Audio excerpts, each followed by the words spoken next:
Hello, friends and bookmakers. Let's talk about making a portfolio book. But before we go any further, I just want to say this. If you're at the point in your career where you're making a portfolio book, I just want to say congratulations. That is a very exciting time because a portfolio book is built for one reason and one reason only for the most part, which is to show to prospective clients to get work. So that's a pretty exciting time in your career, so congratulations. So let's talk a little bit here about what makes a portfolio a portfolio. I've got several points for you.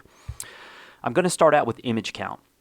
One of the questions I get asked all the time is how many images do I need in my portfolio, which is a great question. Now, I think most clients are going to make a decision about you very quickly. They're going to know within 5 to 10 images if they're going to work with you or not.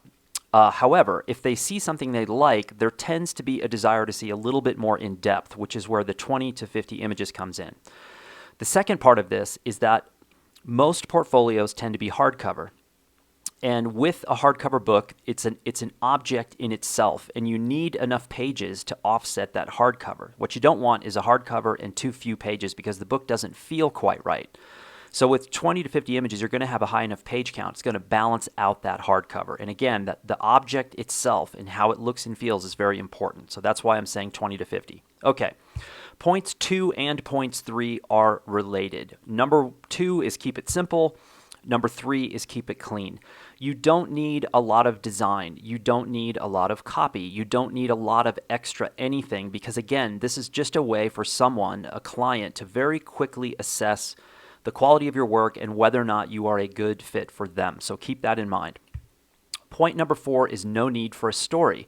There's a huge difference between making a book and making a portfolio. A book tends to have a narrative, a story, an arc, etc., and you may need to include things in that story that aren't aesthetically perfect or beautiful, but they're critical for the reader to understand the story.